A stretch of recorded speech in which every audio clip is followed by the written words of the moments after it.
concentre sur l'effort.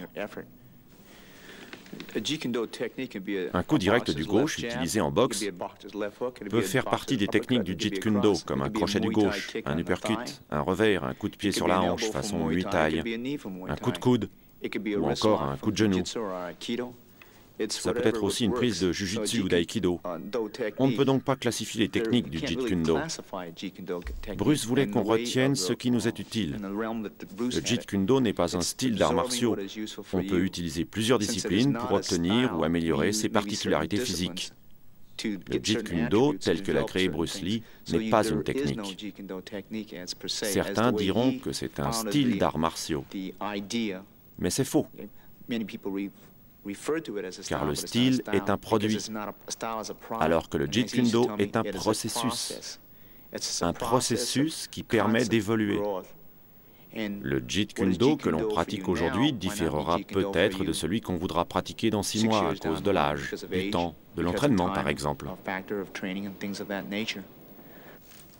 Beaucoup de disciplines du Jeet Kune Do viennent de Bruce. J'ai beaucoup d'élèves et chacun appréhende cet art martial à sa façon. Certains instructeurs préfèrent enseigner le Jeet Kune Do à une poignée d'élèves, et je trouve ça bien. D'autres voudront promouvoir davantage cet art, en feront plus de publicité, et c'est bien aussi. Daniel Lee, par exemple, focalise son enseignement du Jeet sur le Tai Chi Chuan. Richard Postelio préfère insister sur la boxe occidentale et le kickboxing. Richard Postelio is more into Western boxing. He's more into kickboxing. He takes that aspect of Jeet Kune Do and tries to push that aspect. Larry Hartsell travaille davantage avec ce qu'on appelle le Dumog philippin, qui est de la lutte, ou avec le Layog, une autre forme de lutte philippine. Il mélange cette discipline avec un peu de China chinois et de lutte occidentale, un peu de Jujitsu et d'Aïkido.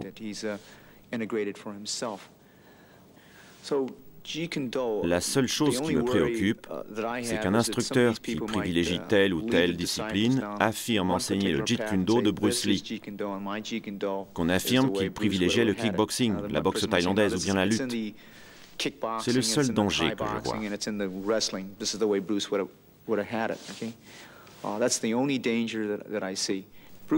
Bruce donnait effectivement quelques techniques, mais elles servaient à illustrer un aspect.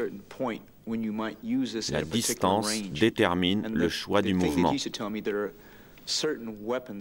Bruce me disait que chaque arme a son utilité en fonction de la distance.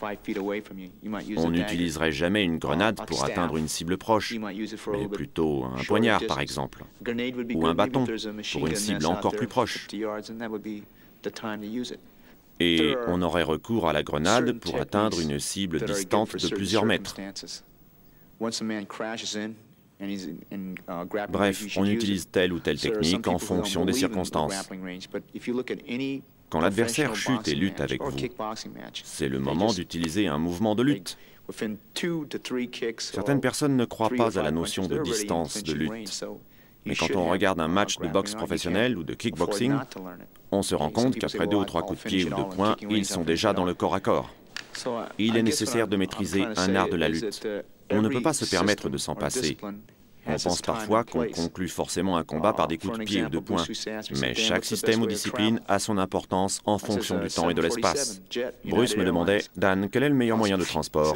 Moi je répondais « Un 747 de United Airlines, probablement. » Et il me disait « Mais si tu veux traverser la rue, l'avion ne te rendra pas vraiment service. Si tu veux te rendre à un endroit proche de chez toi, mieux vaut utiliser une bicyclette plutôt qu'une voiture.